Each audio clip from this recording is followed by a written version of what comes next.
Musta naman sa inyong lahat? At ngayon ay magtuturo ako ng Espanyol sa wikang Filipino. So, ito ang mga pangalan or yung mga nouns na isinalin mula sa Espanyol tungo sa Filipino. Una is yo. Katumbas ito ng ako sa Filipino. Tu, ikaw, él o ella, siya, nosotros o nosotras, tayo o kami. Pag nagtatatapos sa o, it is a masculine or panlalaki. Pag nosotras naman or vosotras, pambabae. So yung vosotros, vosotras is kayo, hindi ka kasama. Same din sa ustedes. Although sa ustedes, ginagamit siya sa Latin America, while yung vosotros and vosotras sa Spain lang mismo ginagamit. While yung ellos o ellas, di ka kasama nor sila lang talaga, kumbaga. Yung plural na third person. So, ito ang kailangan nating ipares upang malaman natin kung ano nga ba ang kanilang identity ng isang tao. Yo, ipares natin sa soy. Tu, eres. Él o ella es. Nosotros o nosotras somos. Vosotros o vosotras sois. Ustedes, ellos o ellas ay son. So, yung mga katumbas netong mga nouns, yung ako, ikaw, siya. Bale, sa Filipino, isa lang yung ginagamit nating pamares dyan, which is yung salitang I. A-Y. Yung I. So, try nyo to. Conectar las palabras. Try nyong i-connecta sa napapares ang bawat nouns na yan. Binigyan ko kayo ng example sa number 1. Yo, na ipapares siya sa soy. So, tapos na kayo. Feel free to screenshot this so that may adequate kayong oras upang sagutan ito. So, yes, let's check. Sagutan na natin.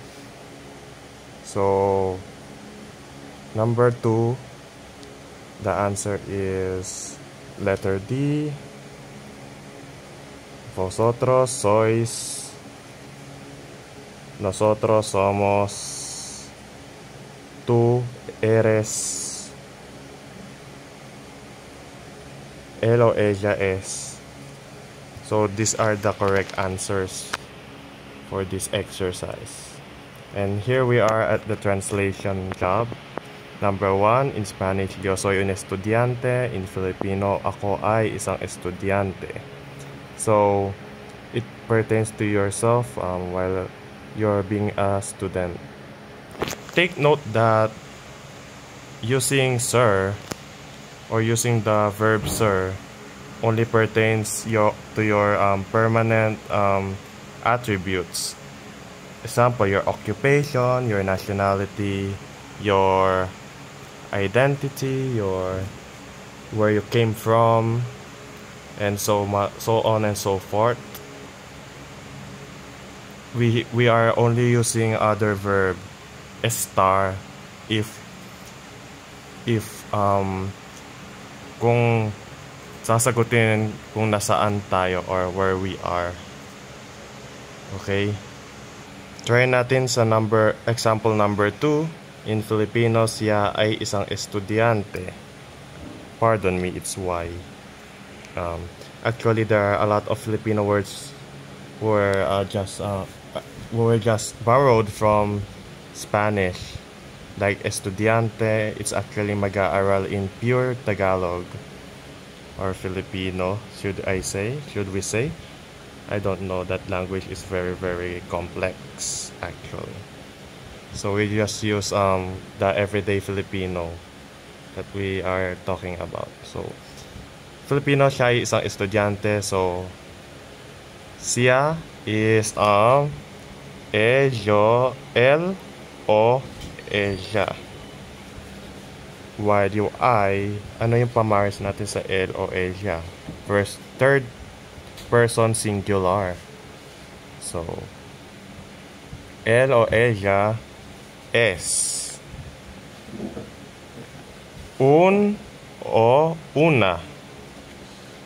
You can use un if it is masculine. You can use una if it is if the subject you are pertaining to is feminine. So, el o ella es un o una estudiante.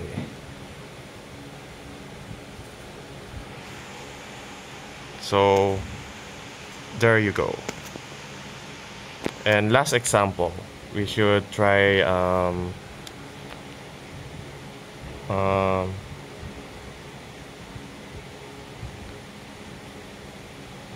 sometimes we can omit the yo to, as long as we have the verb ser, or as you call it, the soy, eres, es. As long as it's present, then it is fine. So eres Filipino, it just means you are Filipino. Or ikaw ay Pilipino. That's very easy actually. You can just search for other examples in the internet. But we learn from each other, and I can also make mistakes. So feel free to also use the internet for more exercises.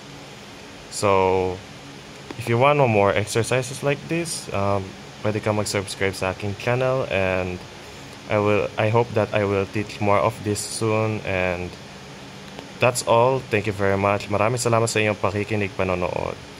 See you next video.